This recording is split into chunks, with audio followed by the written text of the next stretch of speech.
Bonjour et bienvenue à chacun. Que vous soyez régulièrement avec nous à l'Action Biblique à YouTube ou que vous nous rejoigniez en ligne ce matin. Un bonjour tout particulier à nos frères et sœurs du Creusot et de Tantonville qui ont pris l'habitude de vivre ces cultes avec nous. Je voudrais prier avant de commencer ces moments. Notre Dieu, notre Père, nous voulons te remercier pour ta grâce, nous voulons te remercier pour ce temps que nous pouvons vivre ensemble. Nous voulons ouvrir ta parole, mieux te découvrir, mieux te connaître, entendre ce que tu veux nous dire encore ce matin, à propos de toi, à propos de ton œuvre. Nous voulons aussi pouvoir élever nos voix vers toi, t'honorer par nos louanges, notre adoration. Nous voulons te prier que ce matin tu puisses inonder nos cœurs par ton esprit et qu'il déborde de toi. Au nom de Jésus-Christ. Amen. J'espère que vous allez bien. J'espère que vous vivez bien ces temps. Non seulement dans les occupations, non seulement dans vos familles, mais ce que j'espère surtout, c'est que votre foi va bien. Un des textes qui m'encourage le plus se trouve dans le Nouveau Testament, dans la lettre que Paul écrit à l'église de Colosse. Si vous voulez bien prendre vos Bibles, je vous propose que nous puissions lire ensemble ces quelques versets que l'on trouve dans le chapitre 1 de la lettre de Paul aux Colossiens, à partir du verset 15. Lettre de Paul aux Colossiens, chapitre 1, à partir du verset 15. Le Fils est l'image du Dieu invisible, le premier-né de toute la création. En effet, c'est en lui que tout a été créé, dans le ciel et sur la terre, le visible et l'invisible, trône, souveraineté, domination, autorité. Tout a été créé par lui et pour lui. Il existe avant toute chose et tout subsiste en lui. Il est la tête du corps qu'est l'Église. Il est le commencement, le premier-né d'entre les morts, afin d'être en tout le premier. En effet, Dieu a voulu que toute sa plénitude habite en lui. Il a voulu par Christ tout réconcilier avec lui-même, aussi bien ce qui est sur la terre que ce qui est dans le ciel, en faisant la paix à travers lui, par son sang versé sur la croix. Et vous, et on pourrait dire nous, qui étions autrefois étrangers et ennemis de Dieu, par nos pensées et par nos œuvres mauvaises, il nous a maintenant réconciliés par la mort dans son corps de chair pour nous faire paraître devant lui saints, sans défaut et sans reproche. Je trouve ce passage à propos de Jésus absolument merveilleux et surtout réconfortant. En fait, nous partons de Jésus, le Fils du Dieu invisible. Il est le Fils du Dieu que l'on ne peut voir. Il est présenté comme le créateur de tout l'univers, pas seulement de la terre, mais de tout l'univers, y compris des choses dont nous n'avons absolument pas conscience, tout ce qui nous dépasse complètement. Ce texte nous dit que tout a été créé par lui et pour lui. Quel immense Dieu nous avons là. Jésus. Jésus est celui qui a l'autorité suprême, absolue, totale sur tout ce qui existe, sur tout ce qui se passe dans l'univers. Tout subsiste en lui. Il est celui qui maintient l'univers dans ses mains. Rien ne le surprend, rien ne le dépasse. Tout est sous son contrôle absolu. Il est aussi dans ce texte le créateur de la seconde création. Et il est aussi à la tête de cette nouvelle création. Tout ce que nous avons pu lire et dire à propos de Jésus et de l'univers est aussi vrai à propos de l'Église. Mais ce qui, pour moi, dépasse tout dans ce texte, c'est le coût de la seconde création. Le créateur de l'univers qui aurait pu rayer toute sa création rebelle, ce qu'il appelle ses ennemis dans ce texte-là, meurt. Le créateur de l'univers meurt, offre sa vie pour nous, ses ennemis, pour nous qui avons l'arrogance de mettre Dieu en dehors de nos vies. en dehors de nos décisions, en dehors de nos pensées. Nous sommes maintenant réconciliés parce que le Dieu créateur offre sa vie pour nous, ses ennemis. Beaucoup de commentateurs considèrent qu'en fait ces quelques versets étaient un chant qui était chanté par les églises. Et un des intérêts des chants, c'est qu'ils gravent en nous les vérités de l'Évangile. Nous les apprenons en les chantant, nous les vivons en les chantant, nous les ressentons, et ils contribuent à fortifier nos cœurs et notre foi. Et je vous propose de prendre ensemble quelques chants qui nous rappellent l'œuvre de Jésus à la croix pour faire de nous son Église. Nous chanterons « Tu es venu jusqu'à nous ». Montre-moi l'aurore et Jésus a tout payé.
puissance de la croix, Christ s'est fait péché pour moi. Prends sur lui la colère, je suis pardonné à la croix. Montre-moi l'angoisse gravée sur ta face. Tu portes le poids du péché, nos pensées amères, nos actions mauvaises. Couronne ton front sanglant. Ô puissance de la croix, Christ s'est fait péché pour moi. Prends sur lui la colère, je suis pardonné à la croix. La lumière se voile et la terre tressaille. Le Créateur courbe la tête, le voile déchiré, les morts se réveillent. Il crie, c'est accompli. Ô puissance de la croix, Christ s'est fait péché pour moi. Prends sur lui la colère, je suis pardonné à la croix.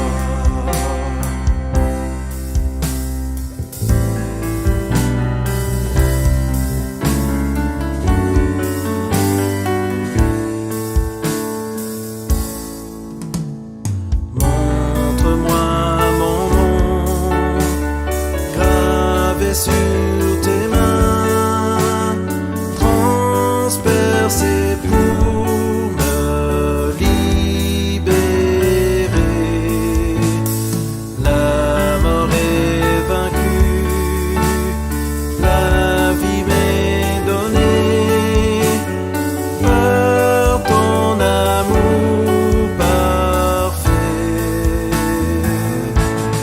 Ô puissance de la croix, Fils de Dieu, brisé pour nous. Quel amour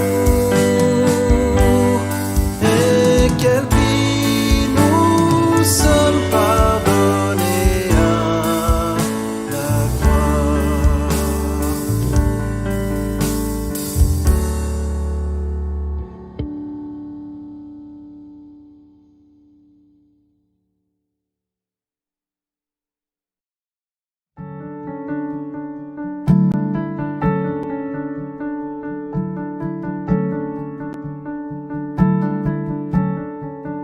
En Jésus seul, j'ai l'espérance. Il est ma flamme, ma force, mon chant, pierre angulaire, mon fondement. Même dans l'orage menaçant, quel grand amour, quelle paix profonde, apaise les craintes, enraye la fronde.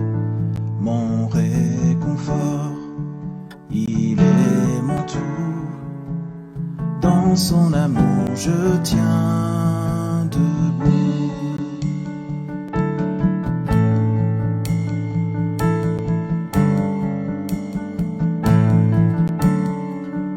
En Jésus seul qui s'incarna, pleinement Dieu humain, pourtant un don d'amour et de bonté, haï par ceux qu'il vient sauver. Mais sur la croix, quand il mourut, toute colère de Dieu s'est tue, car tout péché il prit sur lui. Ainsi de par sa mort je vis.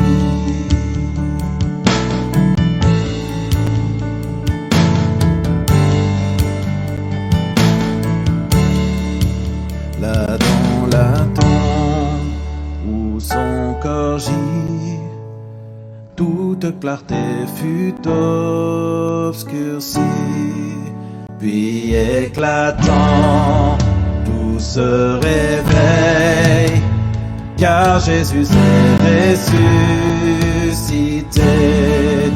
Il est vivant, la mort n'est plus, le mal n'a plus d'emprise sur nous. Je suis à lui et lui à moi, racheté par le sang du roi.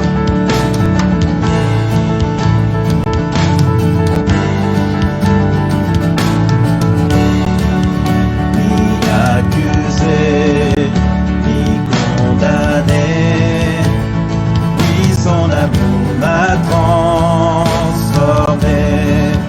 Et du début jusqu'à la fin, Christ est maître de mon destin. Ni force du mal, ni plan humain ne peut m'arracher de sa main. Jusqu'à la mort, nous on retourne. Par la puissance je tiens debout. Il est vivant, la mort n'est plus, le mal n'a plus d'emprise sur nous. Je suis à lui et lui à moi, racheté par le sang du roi.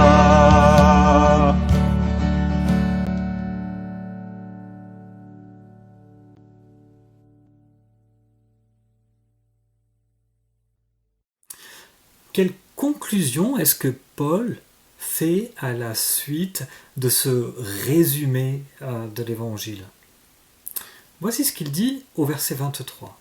« Mais il faut que vous restiez fondés et inébranlables dans la foi, sans vous détourner de l'espérance de l'Évangile que vous avez entendu, qui a été proclamé à toute créature sous le ciel, et dont moi, Paul, je suis le serviteur. » Quand les temps sont difficiles, nous pouvons être amenés à questionner notre foi. Est-ce que je suis sûr de Jésus? Est-ce que je suis sûr de ce qu'il dit qu'il est? Est-ce qu'il n'est pas juste un homme qui a prétendu plein de belles choses à propos de lui, mais est-ce qu'il est vraiment ce qu'il dit qu'il est? Est-ce que je peux vraiment fonder ma foi, ma vie pour aujourd'hui, mais aussi pour l'éternité sur lui? Si vous vous posez ces questions ce matin, vous n'êtes pas tout à fait seul. Dans l'évangile de Luc, que nous allons continuer de poursuivre avec Tony, il y a un homme qui se pose cette question. Et c'est Jean-Baptiste qui se pose cette question. Jean-Baptiste, cet homme dont Jésus dit qu'il est le plus grand des prophètes, se pose cette question à propos de Jésus. Notre Dieu, notre Père, nous te remercions pour ta parole.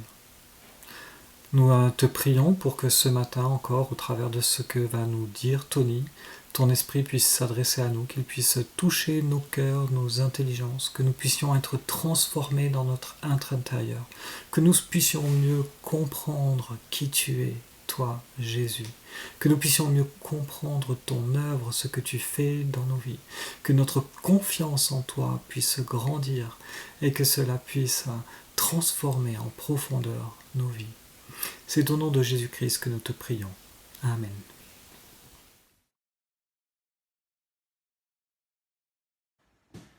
Merci Jean-Jacques pour cette lecture. Alors la semaine passée, nous avons vu avec Matthieu que le salut que Dieu propose sauve de la mort. Et parce que Jésus a vaincu la mort, parce qu'il a compassion de nous, nous pouvons nous approcher de lui avec humilité et avec confiance. Et en fait, dans les semaines qui viennent, nous verrons que le salut que Dieu propose sauve aussi du passé. Quel que soit le poids de notre passé, nous pouvons être sauvés par Dieu. Il nous sauve aussi de l'avenir, et notamment de la peur de la mort. Dieu, avec son salut qu'il nous offre, nous sauve de cette peur. Et Dieu nous offre aussi un salut qui nous sauve des griffes de l'ennemi. Mais au milieu de tout ça, et au milieu de ce que nous vivons aujourd'hui, que faire quand nous sommes en proie au doute? Comment justement rester fondé et inébranlable dans la foi? Comment ne pas se détourner de l'espérance de la bonne nouvelle que nous avons entendue, que nous avons reçue? Comment faire face à nos doutes? Comment ne pas tout remettre en question, notamment quand on souffre peut-être de la solitude? Est-ce que vous avez l'habitude de chercher dans la Bible des réponses? Je me suis rendu compte pour moi que ces dernières semaines, à chaque fois que j'ouvrais la Bible, à chaque fois que je pouvais trouver un personnage qui vivait quelque chose qui ressemblait à un confinement, eh bien, j'avais tendance tout de suite à m'identifier plus vite à lui. Et en fait, c'est le cas ce matin. Nous allons parler de Jean-Baptiste. Jean-Baptiste qui était en prison, qui était dans ce confinement, en quelque sorte, forcé. Eh bien, ce Jean-Baptiste, cet homme dont on a une telle image de force, de fermeté dans sa foi, cet homme a eu des doutes. Alors j'aimerais que, en lisant ce passage ce matin dans Luc chapitre 7, nous puissions être exhortés à une vie de disciple qui laisse et qui libère véritablement la puissance de Dieu. Alors pendant que vous cherchez dans vos Bibles, l'évangile de Luc au chapitre 7, si vous avez ces Bibles, c'est la page 667, j'aimerais juste vous rappeler qui était Jean-Baptiste, le genre de gars qu'il était avant d'être en prison. Il y a notamment un passage, c'est dans l'évangile de Jean au chapitre 3, ce fameux chapitre 3 de l'évangile de Jean, où Jean lui-même nous rapporte cet épisode de la vie de Jean-Baptiste, où il était face à un virage important de sa vie. C'est quand, alors que Jean-Baptiste baptisait encore avec ses disciples, c'est quand Jésus lui-même et ses propres disciples ont commencé aussi à baptiser les gens dans la rivière. Et il y a eu une querelle entre les disciples de Jésus et de Jean, et les disciples de Jean sont revenus vers Jean-Baptiste. Ils ont dit, mais regarde ce qui se passe, c'est pas normal. Et les réponses de Jean-Baptiste à ce moment-là sont vraiment un exemple pour notre foi. Il va dire en résumé 3 choses. Il va dire, mais ces gens-là vont à Jésus, mais c'est pas grave. Ces gens-là ne m'appartiennent pas. Jean-Baptiste était au clair sur ce qu'il possédait ou pas. Il dit, mais ces gens-là vont à Jésus, mais c'est le but, tant mieux. Il est au clair sur ses possessions. Il va dire aussi qu'en fait, il est au clair sur sa position. Il n'est pas Jésus. Il n'est pas l'époux. Il n'est que l'ami de l'époux. Et sachant cela, il n'a pas de mal à voir que les gens vont à Jésus. Au contraire, il sait qu'il n'est pas le Christ, qu'il n'est pas le Sauveur. Il n'est que celui qui a préparé le chemin pour le Seigneur. Et au final, il dira aussi une chose formidable et qui montre vraiment la perspective de vie dans laquelle il était. Il dira, mais en fait, je sais très bien que Jésus doit grandir, doit croître et que moi, je dois diminuer. Jean-Baptiste était un homme avec une grande foi, une fermeté dans sa foi qui était inébranlable. Et pourtant, on va le lire là maintenant. Après quelques mois, peut-être une année dans la prison, dans cette dure prison, il commence à avoir des doutes.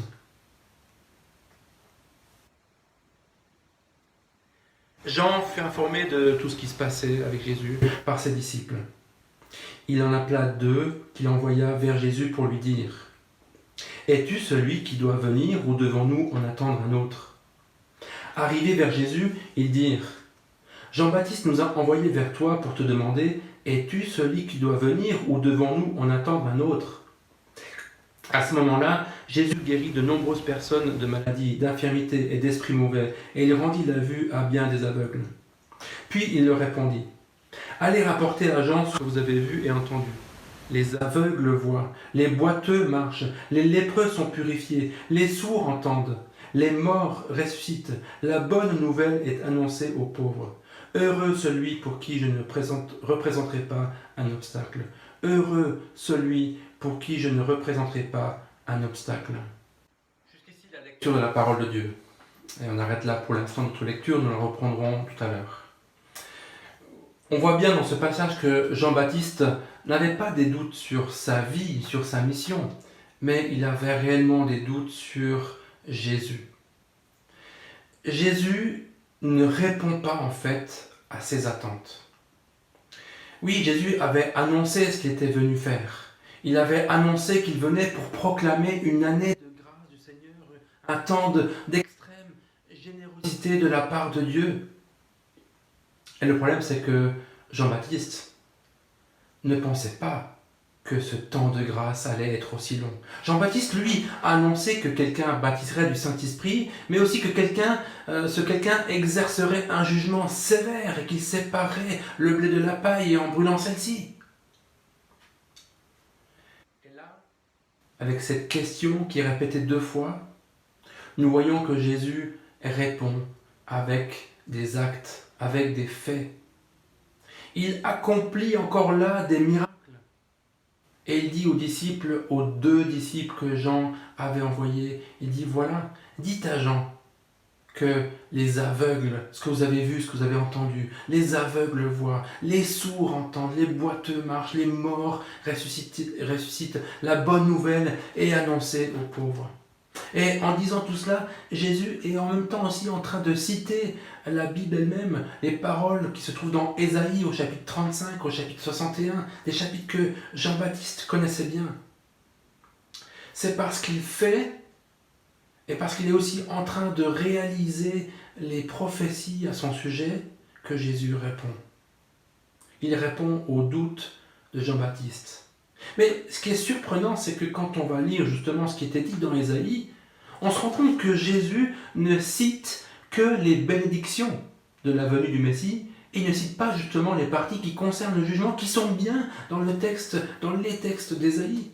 Pourquoi est-ce que Jésus cite uniquement les bénédictions de ces passages et pas les jugements? Ce qu'il faut comprendre ici, c'est que Jésus dit une chose toute simple à Jean-Baptiste. Il dit à Jean-Baptiste, écoute, viens vers moi, regarde de plus près ce que je suis en train de faire. Ce que Jésus fait confirme qu'il est réellement celui qu'il dit être. Oui, le jugement viendra, mais plus tard. En fait, Jean-Baptiste est un peu le gars qui voulait l'apocalypse tout de suite. Mais Jésus lui répond, mais regarde ce qui se passe concrètement, réellement en ce moment. C'est l'accomplissement des prophéties. Le jugement, en fait, c'est après.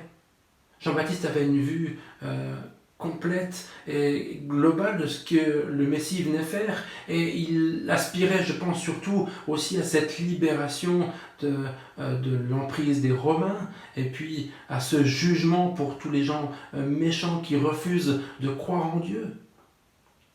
Mais Jésus lui dit, non, non, regarde ce que je fais. Ce que je fais, c'est bien l'accomplissement des prophéties. Ça confirme qui je suis réellement. Oui, tu peux croire en moi. Ce qui est beau, je trouve, c'est que Jésus ne fait pas de reproches à Jean-Baptiste. Jésus, quand il fait face à quelqu'un qui est dans le doute, il est toujours généreux. Il est toujours doux et patient avec ceux qui doutent. Mais souvenons-nous que Jésus confronte durement ceux qui s'obstinent à ne pas croire alors qu'ils ont les évidences sous les yeux. Il nous faut différencier ce qui est de l'incroyance et ce qui est du doute. Peut-être que pour nous, aujourd'hui, quand nous lisons ces passages, on les lit facilement, rapidement, on les connaît bien, et on n'est peut-être plus aussi sensible à ce qui s'y passe.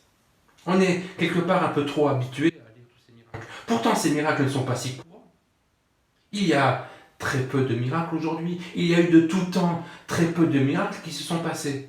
En fait, quand on cherche dans la Bible les pages où il y a des miracles, c'est que par-ci par-là, à quelques moments bien précis de l'histoire du salut, et surtout avec Jésus. Où est-ce qu'ailleurs dans la Bible, on voit que des aveugles voient? On voit que des sourds entendent, que des morts ressuscitent. Alors oui, il y a quelques personnes qui sont guéries ou ressuscitées de manière spectaculaire, mais c'était que quelques miracles par-ci par-là. Ce n'est que vraiment au temps de Jésus où il y a eu cette profusion, cette annonce massive que le Messie arrivait. C'est un peu comme quand vous habitez près d'un volcan. Si vous commencez à sentir que la terre gronde, c'est que l'éruption est pour bientôt. Quand c'est juste un petit pchit par-ci par-là, c'est rien de très méchant. Et là, on a une profusion de miracles qui disent bien que celui qui est là devant nous, c'est bien Jésus, le Messie, le Sauveur que Dieu a promis. Et pour nous aujourd'hui, ce que Jésus a fait, c'est du concret, c'est du tangible. C'est historique, c'est public, c'est attesté par tous les témoins qui l'ont vu, qui ont vu et qui ont rapporté ces miracles. Et pourtant, Jésus termine ce premier passage avec cette phrase « Heureux celui pour qui je ne représenterai pas un obstacle ». Pourquoi ce verset? Tout comme Jean-Baptiste, les obstacles ou l'obstacle, ce sont surtout nos attentes, nos idées préconçues. Même quand nos idées, elles nous semblent parfaitement fondées bibliquement, c'était le cas pour Jean-Baptiste, eh bien il peut y avoir un mélange de ce que l'on souhaite et de ce que l'on comprend de la parole de Dieu. Et on peut être déçu parce que ce que l'on souhaitait n'arrive pas. Et pourtant, la libération que Jésus opère, elle se voit encore aujourd'hui. Quand Jésus intervient dans la vie d'une personne, il y a des vies qui sont transformées. Là où Jésus est à l'œuvre, les êtres humains sont libérés, des priorités changent, des actes changent. Je me souviens de ce témoignage d'une famille qui était, avant de se convertir à Christ, était, on aurait dit, bien sous tout rapport. Et pourtant, ils vivaient des choses extrêmement difficiles entre eux, dans le couple, dans la famille. Ça ne se voyait pas. Ils étaient des gens bien, mais entre eux, c'était un véritable enfer. Et le jour où ils se sont tournés vers Christ, combien ils ont pu témoigner du profond changement de leur relation et combien ça s'est vu aussi à l'extérieur. Oui, Jésus peut être un obstacle, une occasion de chute. C'est même le vieux Siméon, quand il a rencontré Jésus bébé dans le temple avec Marie-Joseph, c'est même ce vieux Siméon qui le dit. Il dit que Jésus sera pour beaucoup en Israël une occasion et de chute et de relèvement. Face à nos doutes, regardons de près à Jésus. Regardons à ce qu'il fait afin de ne pas tomber, de ne pas chuter. Continuer notre lecture dans l'évangile de Luc, à partir du verset 24. Lorsque les messagers de Jean furent partis, Jésus se mit à dire à la foule au sujet de Jean : « Qu'êtes-vous allé voir au désert ? Un roseau agité par le vent ? Mais qu'êtes-vous allé voir ? Un homme habillé de tenues élégantes ? Ceux qui portent des tenues somptueuses et qui vivent dans le luxe se trouvent dans les maisons des rois. Qu'êtes-vous donc allé voir ? Un prophète ?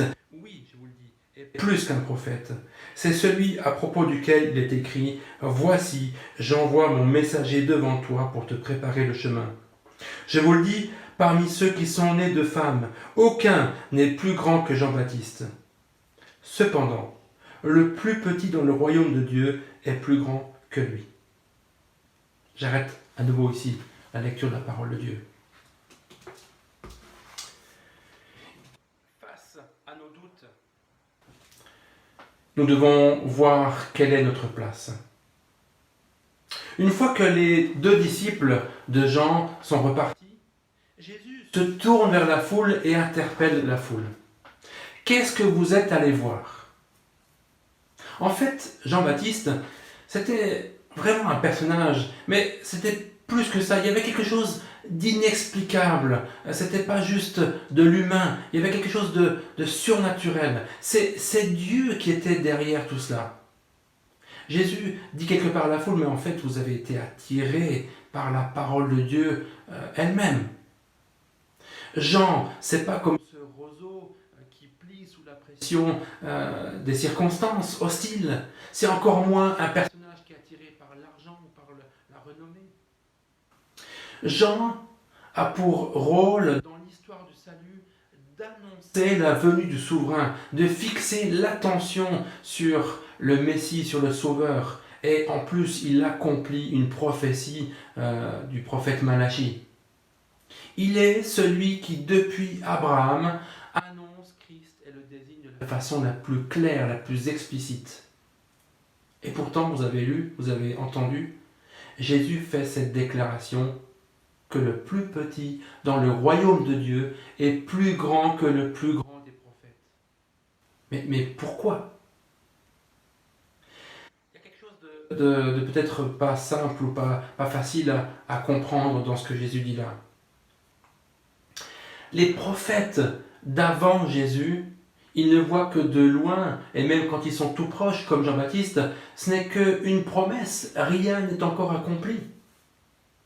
Alors que le croyant d'aujourd'hui, celui qui fait partie du royaume de Dieu, voit les choses de près dans le sens qu'elles sont accomplies, elles sont sûres pour lui, pour nous. Le plus humble des croyants en Jésus a encore plus, grâce à tout ce que Jésus accomplit, que Jean-Baptiste qui était le plus grand des prophètes. Nous avons plus de connaissances, plus de proximité, plus d'intimité, plus de sécurité en Jésus que tous les prophètes n'ont pu avoir avant. Tout cela parce que nous vivons maintenant que c'est accompli et pas dans le temps de préparation ou d'annonce de ce qui allait venir. Si vous voulez mieux comprendre cela, il faut par exemple s'imaginer ce que vivent les cosmonautes. Il y a eu un fameux Français il y a maintenant quelques mois qui est revenu de son expédition et quand il a raconté un peu tout ce qui était la préparation de son expédition, mais c'est impensable, tout le temps qu'il faut aux cosmonautes pour se préparer à ce voyage, tellement d'entraînement et en fait il y a tellement de choses qui peuvent tout d'un coup les disqualifier. Mais tout ce qu'ils font avant, ça n'a rien à voir au moment où ils sont là-haut dans le ciel, où ils peuvent contempler la terre dans son ensemble. Ça n'a rien à voir, c'est 2 mondes complètement à part.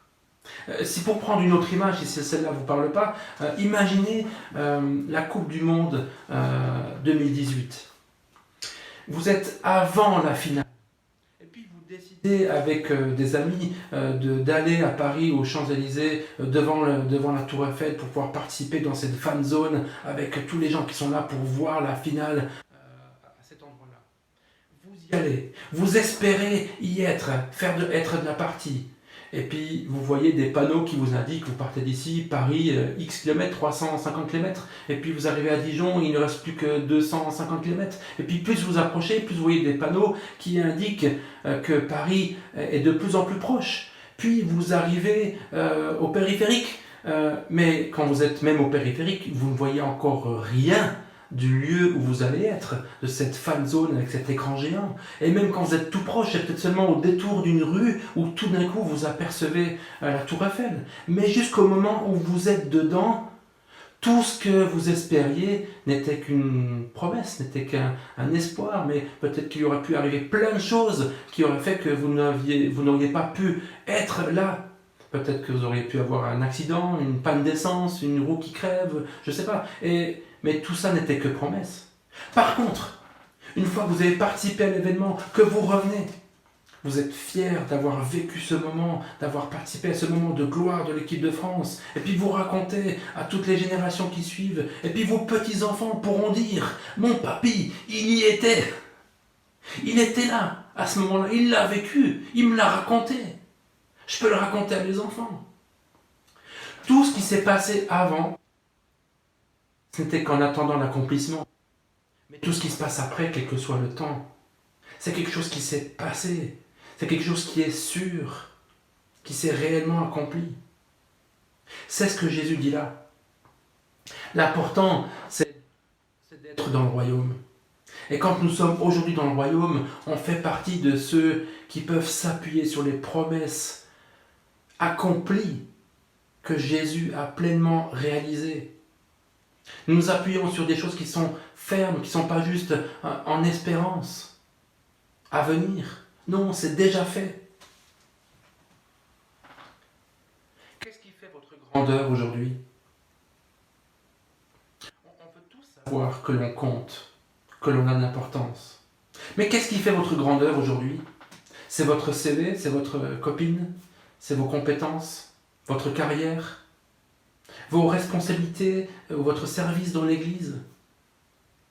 Jésus dit ici que quiconque le connaît a reconnu et compris le sens de sa venue et infiniment plus grand que le plus grand des hommes avant que lui ne vienne.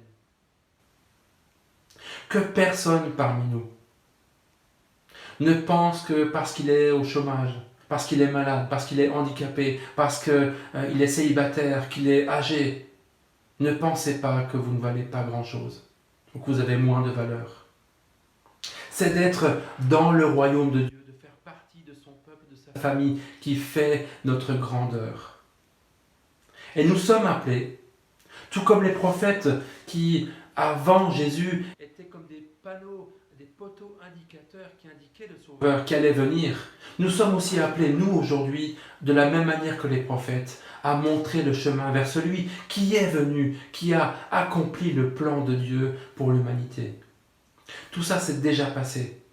Et ça a transformé des millions de vies. La mienne aussi. La tienne peut-être. C'est de Jésus que ce monde a besoin. Les soignants qui travaillent à l'hôpital, dans les EHPAD, etc., sont à bout de force, à bout de souffle. Que pouvons-nous leur proposer? Que pouvons-nous leur apporter? Beaucoup de gens font des gestes formidables, apportent de la nourriture, apportent plein de choses aux soignants, et c'est magnifique. Mais que faisons-nous en tant que chrétiens, en tant qu'enfants de Dieu? Vous savez, si nous ne prenons pas cette place, d'autres la prendront. D'autres sont déjà en train de préparer des choses à proposer. Alors, que nous puissions nous aussi être comme ces prophètes, des poteaux indicateurs qui montrent le chemin vers Jésus. Dans les groupes de maison, nous avons lu dernièrement ce psaume 33. Et j'aime beaucoup cette phrase qui dit « Heureuse la nation qui a Christ, qui a l'Éternel pour Dieu. » J'aimerais tellement que notre nation ait pour Dieu l'Éternel, notre Seigneur et Sauveur Jésus-Christ. Est-ce que c'est notre souhait pour notre pays de Montbéliard? Alors face à nos doutes, regardons à la place que Jésus nous accorde et imitons les prophètes qui indiquaient le chemin vers le Seigneur. Reprenons notre lecture. Je reprends la lecture au verset 29. Tout le peuple qui l'a entendu, et même les collecteurs d'impôts, ont reconnu la justice de Dieu en se faisant baptiser du baptême de Jean. Mais les pharisiens et les professeurs de la loi, en ne se faisant pas baptiser par lui, ont rejeté le plan de Dieu pour eux. À qui donc comparerai-je les hommes de cette génération? À qui ressemblent-ils? Ils ressemblent à des enfants assis sur la place publique, qui se parlent les uns aux autres et disent « Nous vous avons joué de la flûte et vous n'avez pas dansé, nous avons entonné des chants funèbres et vous n'avez pas pleuré. » En effet, Jean-Baptiste est venu, il ne mange pas de pain et ne boit pas de vin, et vous dites « Il a un démon. » Le Fils de l'homme est venu, il mange et il boit, et vous dites « C'est un glouton et un buveur, un ami des collecteurs d'impôts et des pécheurs. » Mais la sagesse a été reconnue juste par tous ses enfants. Face à nos doutes, même quand nous regardons à Christ, même quand nous continuons à œuvrer pour son royaume, il y a toujours deux possibilités qui sont devant nous. Nous avons toujours un choix à faire. Et Jésus dit à la foule, en fait, Vous avez vu Jean. Vous avez vu tout ce qu'il a annoncé. Vous avez vu aussi tout ce que j'ai fait, tout ce que j'ai dit également. Et pourtant, vous cherchez toujours et encore à esquiver. Et Jésus pose cette question, qui est une question pour toutes les générations, mais qui est une question à laquelle on connaît déjà la réponse. À qui ressemblent les gens de notre époque? C'est en fait une question rhétorique. Les gens de l'époque, ils n'ont ni accepté Jean, ni accepté Jésus. Jean n'était pas assez joyeux, Jésus n'était pas assez sombre. Ils n'ont ni répondu à la joie de Jésus, ni répondu à la gravité de l'appel de Jean. Si on veut des excuses, on en trouve. Jean-Baptiste est trop sévère, Jésus est trop fêtard. Heureusement que le choix que nous faisons à un instant T n'est que rarement un choix définitif. Les gens de l'époque ont été confrontés au message de Jean et ils ont prétexté des choses qu'ils ont ensuite inversées quand Jésus est arrivé. Et Jésus, en rappelant ça, confronte la foule à son incohérence. Vous avez refusé la colère et le jugement du message de Jean-Baptiste, mais vous refusez également l'amour et le salut que Dieu vous offre.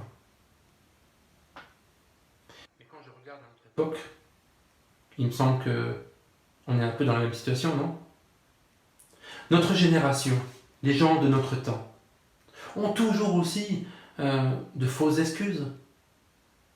Ils ont souvent pas le temps, occupés autre chose. Ils ont aussi des apparences. Beaucoup de gens semblent dire que tout va bien dans leur vie. Et pourtant, quand on les écoute par ailleurs, on se rend compte que tout va pas si bien dans leur vie. Et finalement, beaucoup de gens ont des incohérences. Et ces incohérences, ces fausses excuses, ces apparences, il faut les révéler. Beaucoup ne croient pas en Dieu, mais le rendent coupable de tous les maux. Il faut dénoncer cette incohérence. Vous savez, très peu de gens sont honnêtes dans leur rejet de Dieu. Aujourd'hui, beaucoup pensent, et la pensée du monde dit que la solution, elle est en nous, dans notre cœur, au plus profond de notre cœur, que c'est notre force. La Bible dit complètement l'inverse. Et si on regarde bien, les gens peuvent être honnêtes avec eux et reconnaître que quand il y a des choses mauvaises qui se passent, quand il y a des colères, quand il y a des disputes, quand il y a des guerres, c'est parce qu'il y a des choses mauvaises qui sortent du fond de leur cœur. Et si nous sommes honnêtes nous-mêmes avec eux, nous pouvons dire aussi que c'est bien souvent le cas aussi pour nous. On trouve tellement vite des excuses pour ne pas faire ce qu'on devrait faire, pour ne pas aller dire ce qu'on devrait dire. C'est si facile, quand on sait qu'on doit demander pardon à quelqu'un, de chercher autre chose à faire pour ne pas avoir demandé pardon. Et pourtant, c'était une évidence à notre esprit. On est si prompt à esquiver. On est tous capables de noyer l'appel à la repentance, de noyer l'appel à cette vie nouvelle. On cherche tous les prétextes pour ne pas jouer comme ces enfants sur la place. Mais en fait, ces enfants sur la place, qui cherchaient tout simplement à refaire les choses de la vie sociale qu'ils voyaient, les deux événements les plus importants qui se passaient à cette époque, c'était les mariages qui duraient des jours et des jours, et puis ces funérailles. À part ça, il n'y avait pas grand-chose de la vie sociale que les Romains laissaient faire. Et les enfants, quand ils jouaient entre eux, c'était pas ils jouaient au docteur ou aux gendarmes, aux brigands, non, ils jouaient à faire des mariages, marier à la mariée, ou à faire des funérailles. Mais les enfants qui sont là, qui refusent de jouer, qu'est-ce qu'ils ont exactement? En fait, ce sont un peu comme des enfants gâtés. Il y a toujours quelque chose qui ne va pas. Ils ont toujours quelque chose pour ne pas jouer. Oh, ce que tu me proposes là, c'est trop intellectuel. Oh, ou à l'inverse, ce que tu me proposes là, franchement, ça manque un peu de profondeur spirituelle. Oh, mais là, ce que lui il dit, c'est trop radical. Oh, mais par contre, celui-là, ce qu'il dit, c'est trop mou. Oh, mais franchement, là, ton église, c'est trop grand, on s'y perd. Oh, ton église, quand même, ça manque un peu de dynamisme. Toujours quelque chose à redire. Est-ce que Jésus veut nous dire aussi à nous aujourd'hui? c'est que d'autant plus quand on est dans le doute, on aurait tendance à se comporter comme ses enfants, qu'on le voit là. À se comporter comme notre génération. Et Dieu nous dit en fait, est-ce que vous êtes des enfants gâtés ou est-ce que vous êtes des enfants de la sagesse? La sagesse de Dieu est révélée dans ceux qui répondent aux voix de Dieu selon les termes mêmes de Dieu. Nous sommes appelés à marcher humblement, avec confiance plutôt qu'avec défiance ou avec suffisance. Est-ce que nous pouvons dire, Seigneur, c'est toi qui sais mieux que moi? Nous ne devons pas nous écarter d'une simple confiance pour ne pas rentrer dans la méfiance ou dans la suffisance. Combien de fois, je dois être honnête avec vous, combien de fois je vois pour moi-même que, en fait, je me repose sur mes propres forces, sur ma propre suffisance, et pas sur Dieu, pas sur une simple confiance en Dieu. Il y a un auteur qui a dit que l'épreuve du doute porte en fait en elle-même la graine d'une réelle croissance spirituelle à condition que l'on cherche la réponse du point de vue de Dieu. Les enfants vraiment sages, les enfants de la sagesse, sont ceux qui reconnaissent le droit chemin, ceux qui voient que ce soit par la privation, comme Jean, ou que ce soit par la vie sociale à profusion, qu'ils voient dans cela, dans tout cela, la voie de Dieu, le chemin de Dieu. Les enfants de la sagesse sont ceux qui reconnaissent en Jean et en Jésus la sagesse de Dieu. Les enfants de la sagesse sont ceux qui ne marchent pas sur les pas des critiques, que rien ne satisfait. Nous avons besoin que Dieu nous éclaire. Vous savez, les voies de Dieu, le chemin de Dieu était surprenant pour Jean-Baptiste. Il ne pensait pas que ce que Jésus allait accomplir allait se passer tout à fait de cette façon-là. Les voies de Dieu étaient aussi étonnantes pour les spécialistes de la loi, et pourtant confrontés à l'évidence, ils ont passé à côté de ce que Dieu leur proposait. Vous savez, il est fort probable que les voies de Dieu pour votre vie soient surprenantes aussi. Mais est-ce que nous sommes prêts à être des enfants de sagesse plutôt que des enfants gâtés?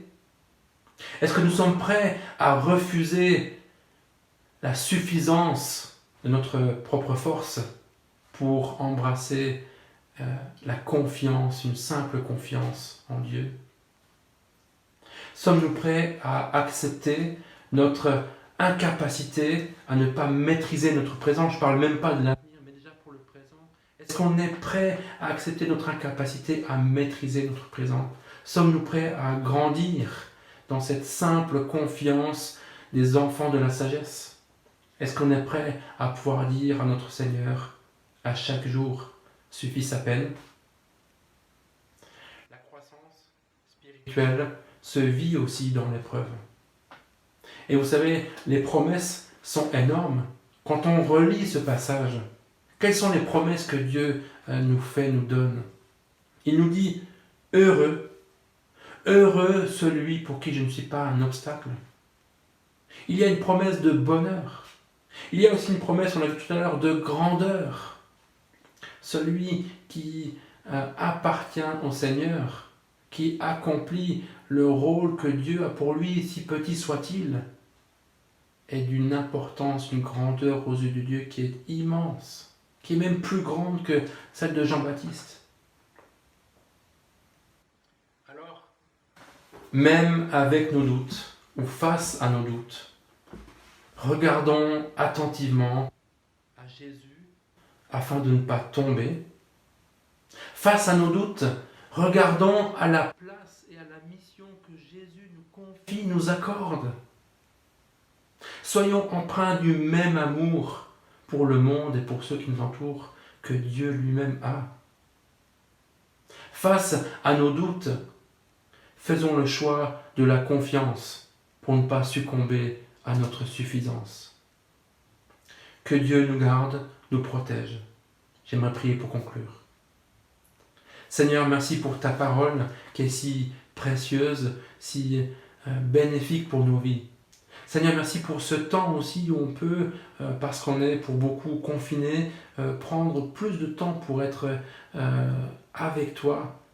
Seigneur, aide-nous à vraiment prendre des temps de prière, qu'ils soient des temps de qualité avec toi, des temps de lecture de ta parole. Seigneur, parle-nous au travers de ta parole, au travers des témoignages aussi des uns et des autres. Seigneur, je me réjouis de cette soirée qu'on pourra avoir, où on pourra entendre combien tu es un Dieu bon qui continue d'agir, même encore aujourd'hui et même dans ces circonstances. Seigneur, prépare-nous, prépare mon cœur à ce que tu veux faire dans ce pays. Amen. Merci à Tony pour cet enseignement. Et je vous propose que l'on puisse y répondre ensemble au travers de 2 chants. Le premier dit « Il me gardera ». Quand je crains d'abandonner, Christ me gardera. Quand Satan vient me tenter, il me gardera. Sur ce chemin sans son aide, je ne tiendrai pas. Mon amour est souvent tiède. Il me gardera. Il me gardera quand mon Sauveur m'aime tant. Il me gardera. Je vous propose qu'on puisse prendre ce chant ensemble et puis ensuite encore chanter que c'est en Jésus seul que nous avons toute notre espérance.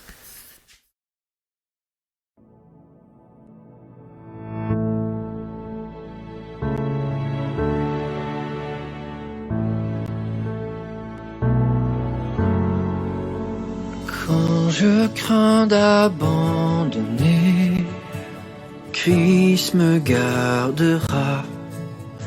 Quand Satan vient me tenter, il me gardera. Sur ce chemin sans son aide, je ne tiendrai pas. Mon amour est souvent tiède, il me gardera. Il me gardera, il me gardera, car mon Sauveur m'aime tant, il me gardera.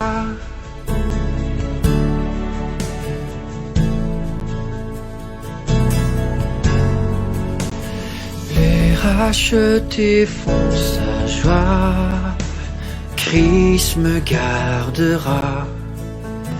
Nous sommes précieux pour le roi, il me gardera. Mon âme est en sûreté, sa promesse il tiendra. Quel grand prix il a payé, il me gardera. Il me gardera, il me gardera, car mon Sauveur m'aime tant, il me gardera.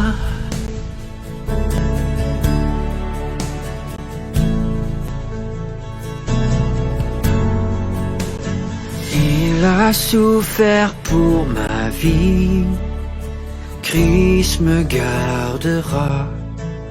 Sa justice est accomplie, il me gardera. Avec lui ressuscité, il me gardera. Oui, enfin je le verrai quand il reviendra. Il me gardera, il me gardera, car mon Sauveur m'aime tant, il me gardera. Il me gardera, il me gardera, car mon sauveur m'aime tant, il me gardera.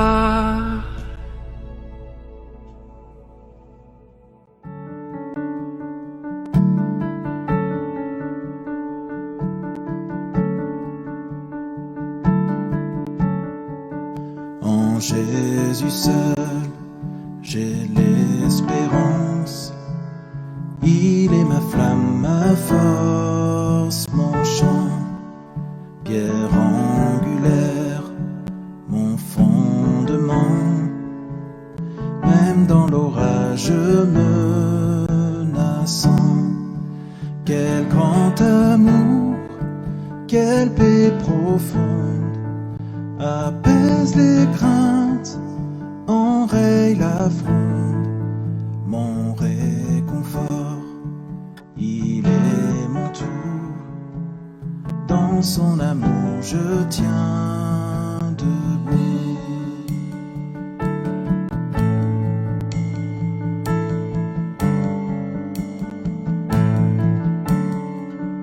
En Jésus seul, qui s'incarna, pleinement Dieu humain, pourtant un don d'amour et de bonté, haï par ceux qu'il vient sauver.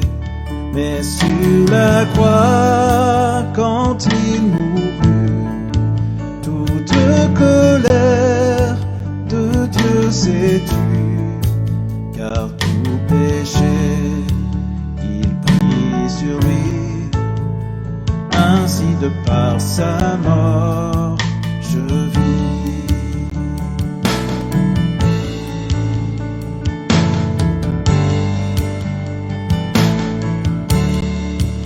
Là dans la tombe où son corps gît, toute clarté fut obscurcie, puis éclatant, tout se réveille, car Jésus est ressuscité. Il est vivant, la mort n'est plus, le mal n'a plus d'emprise sur nous. Je suis à lui, et lui à moi, racheté par le sang du roi.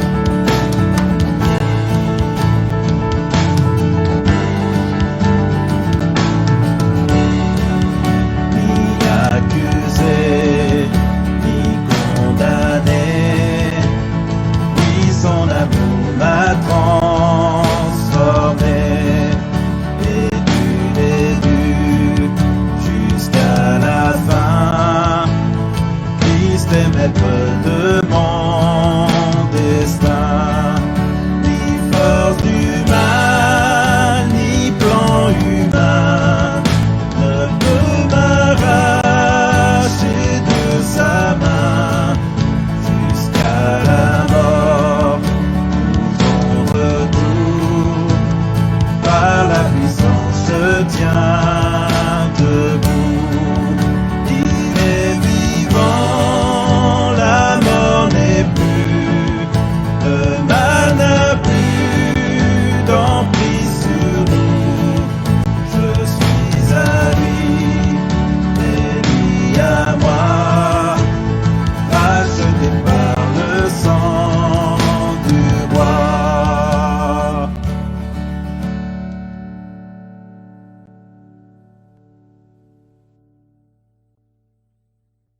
Quelques annonces, et je voudrais notamment vous rappeler la soirée louange, partage et témoignage qui aura lieu en ligne le 16 mai à 20h. Vous pouvez d'ores et déjà envoyer vos contributions à Anka, que ce soit une vidéo, un fichier audio, un petit texte, un verset qui vous a touché, un chant que vous aimeriez jouer en famille. Vous pouvez aussi participer à la chorale qui est organisée. Toutes les informations sont dans le dernier info hebdo. Et si vous ne l'avez pas reçu, vous pouvez nous écrire à l'adresse mail contact@ab-etup.org. Et puis cette semaine, c'est le groupe de Selon Cours qui nous donne quelques nouvelles.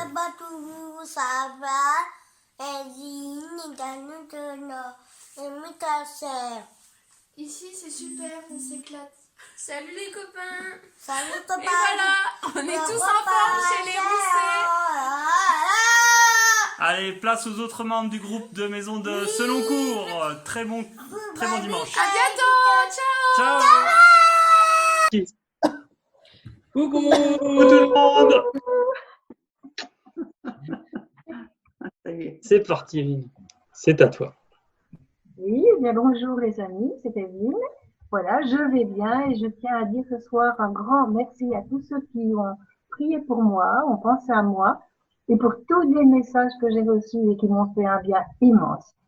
Je vous embrasse tous. Bonjour. Bonjour!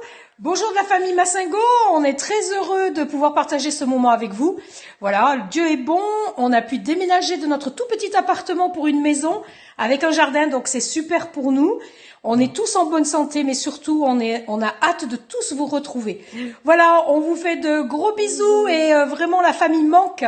Alors on se dit à bientôt, au revoir! Au revoir. C'est Guizou. Je fais un petit coucou à tout le monde. J'espère que vous profitez bien de votre temps de repos imposé. Pour moi, ça va, voilà, un peu long, mais il me tarde de vous revoir tous, de pouvoir se retrouver et de vous faire quelques petits gâteaux. Je veux vous laisser un petit message. Jésus nous dit, cependant, je suis toujours avec toi. Tu m'as saisi la main droite, tu me conduiras par ton conseil, puis tu me recevras dans la gloire. Quel autre ai-je au ciel que toi, et sur la terre je ne prends plaisir qu'en toi. Voilà, au revoir. Bonjour, je m'appelle Florence, je suis d'Hérimoncourt. Pouvez-vous prier pour moi parce que je suis pas bien. Merci. Coucou les frangins et les frangines, moi c'est Denis. Eh bien, au plaisir de vous retrouver tous.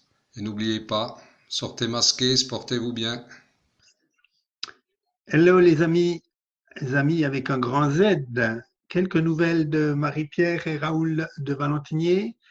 Tout va très bien jusqu'à présent. Nous sommes pleinement reconnaissants et pleins de louanges à l'égard de notre Dieu parce qu'il nous a protégés, parce qu'il nous aime, parce que nous sommes là en bonne santé et puis que nous sommes privilégiés parce que c'est un confinement qui n'en est pas un. On pense à tous ceux qui sont plus dans la difficulté, ceux qui ont eu des soucis, ceux qui sont dans la peine. On prie pour eux, on les encourage. Et je ne dirais pas comme on voit beaucoup à la fin des mails maintenant qui dit prenez soin de vous, parce que je pense à ce verset la fin de ce verset de 1 Pierre qui dit car lui-même prend soin de vous. Alors nous sommes heureux parce que Dieu lui-même prend soin de nous.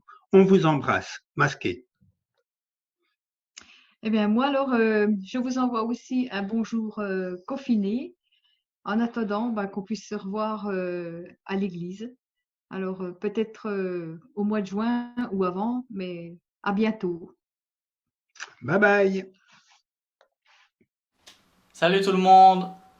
Bonjour. On espère que vous allez bien, nous tout va bien pour nous. On avait à cœur de vous partager un verset qu'on a lu hier matin. C'est dans le psaume 29 au chapitre 11. L'Éternel donne la force à son peuple. L'Éternel bénit son peuple et le rend heureux. C'est quelque chose qu'on a vu pendant ces semaines. On est chacun séparés, mais l'Éternel nous donne de la force. C'est aussi une prière qu'on veut avoir, que l'Éternel continue d'être notre joie à tous. À très bientôt. Salut la compagnie. Bonjour tout le monde. Oh, bah il y en a du monde. Où ça, du monde, où ça? Oh, bah il y en a même qui sont restés en pyjama. J'arrive. Ah, bah enfin. Bonjour les amis. Salut la tribu des tubes. C'est trop génial de pouvoir vous laisser un petit message. Oui. Alors voilà, je suis là avec mes colocs. Salut. Et je voulais vous dire que Vous nous Ouais, manquez. en plus, avec le confinement, on est obligé de se taper toutes les barbes à papa. Les barbes à quoi? Les barbes à papa. Oui, ok, merci.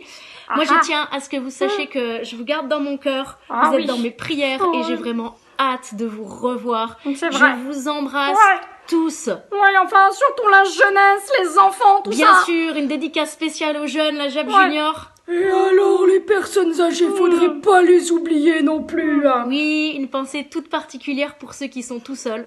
Ouais, et les farfelus, et les Oui, tous. Je vous embrasse tous et surtout, prenez bien Prenez soin de vous. Oui. Bisous, hein. Ah oui, meilleures salutations. Poutou.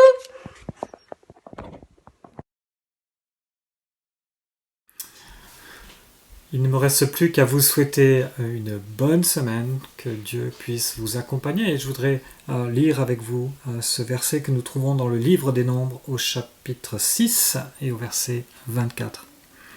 Que l'Éternel te bénisse et te garde. Que l'Éternel fasse briller son visage sur toi et t'accorde sa grâce.